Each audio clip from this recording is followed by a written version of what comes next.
बात करते हैं कुछ प्रिंसिपल की, जो से हमारे लिए काफ़ी ज़्यादा इंपॉर्टेंट है अगर हम हेल्दी लाइफ जीना चाहते हैं। तो उसमें से एक प्रिंसिपल है ऑब्जेक्टिव थिंकिंग। तो सबसे पहले ये जानना जरूरी है कि ऑब्जेक्टिव थिंकिंग होता क्या है। तो कोई भी कह सकता है कि मेरी ऑब्जेक्टिव थिंकिंग है, पर ऐसा नहीं होता। उसके लिए कुछ प्रॉपर्टीज़ है ऑब्जेक्टिव थिंकिंग की।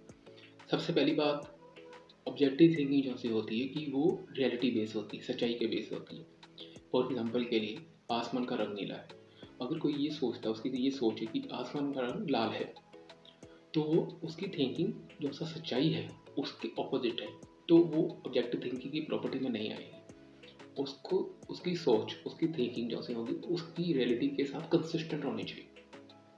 पहला रूल तो ये है। दूसरा ये है कि लॉजिकल होनी चाहिए, कि कुछ ऐसा ना हो जो सा इलॉजिकल हो।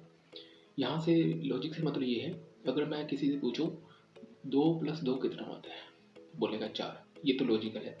अगर मैं किसी से पूछूं 2+2 कितना होता है, अगर वो बोलता है 5, तो ये इलॉजिकल है। तो ऐसी ही लॉजिकल प्रॉपर्टी होनी चाहिए हमारी थिंकिंग में।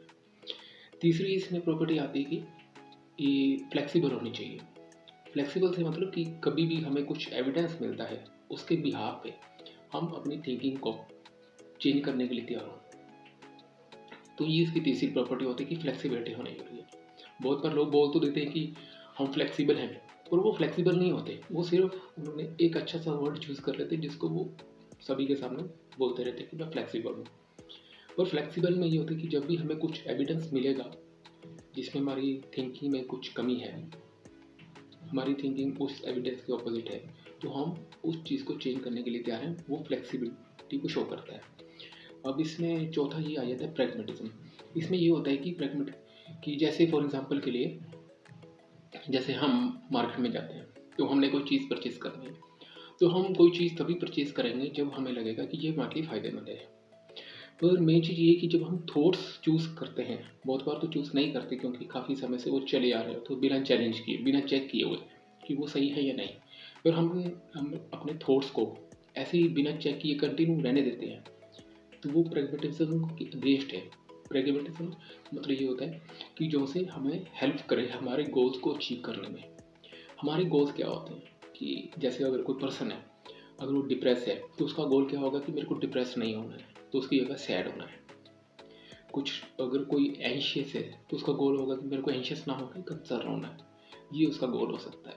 अगर कोई सेल्फ डिफीटिंग बिहेवियर में, जैसे प्रोक्रेस्टिनेशन में, तो उसका मकसद ये होगा कि मेरे को अपना मैक्सिमम टाइम प्रोक्रेस्टिनेशन नहीं करना है, उसको मिनिमाइज़ करना है। ठीक है। तो ये कुछ प्रिंसिपल्स है 4, जो सा ऑब्जेक्टिव थिंकिंग के मतलब बोल सकते हैं मेजर पॉइंट है। तो अभी ऑब्जेक्टिव थिंकिंग क्यों जरूरी है हमारे लिए? ऑब्जेक्टिव थिंकिंग इसलिए जरूरी है क्योंकि जितनी भी इमोशनल प्रॉब्लम होती है, तो उसका बेस में यही होता है कि उनमें ऑब्जेक्टिवनेस नहीं होती, तो वो सब्जेक्टिव लेवल पे बेस होती है। कोई एविडेंस नहीं होता उनकी थिंकिंग का, कोई लॉजिक नहीं होता, कोई फ्लेक्सिबिलिटी नहीं होती उनमें। तो जहाँ जहाँ पे ये चीज़ें एब्सेंस होंगी, तो वहाँ वहाँ पर इमोशनल प्रॉब्लम हाईली आएगी। ये हमारी बिहेवियर प्रॉब्लम भी होती है। ठीक है। तो अगर बिहेवियर प्रॉब्लम इनकी वजह से स्टार्ट ना हुई हो, पर मेंटेन इनकी वजह से ही रहती, जो मैंने आपको बताई कि एब्सेंस ऑफ ऑब्जेक्टिव थिंकिंग। अब ये कि ये ऑब्जेक्टिव थिंकिंग हम कैसे डेवलप कर सकते हैं, तो ये इजी नहीं रहता। तो इसके लिए ये जो सी 4 प्रॉपर्टीज़ मैंने बताई हैं, इसके थ्रू जो सी आपकी थिंकिंग उसको पास करना पड़ेगा कि रियलिटी के थ्रू, रियलिटी के साथ वो अपना मैच करनी चाहिए। दूसरा ये है कि वो फ्लेक्सिबल होनी चाहिए। तीसरा ये लॉजिकल होनी चाहिए। चौथा कि वो यूज़फुल होनी चाहिए। यूज़फुल जैसे प्रैग्मेटिज्म का बताया था आपको कि यूज़फुल होनी चाहिए। तो इसके लिए आप कुछ बुक्स वगैरह स्टडी कर सकते हैं। तो अगर आपको लगता है कि फिर भी आप नहीं कर पा रहे, तो इसके लिए किसी काउंसलर, साइकोलॉजिस्ट की हेल्प ले सकते हैं, जो उसको आपको हेल्प कर पाए कि ऑब्जेक्टिव थिंकिंग कैसे डेवलप करनी है।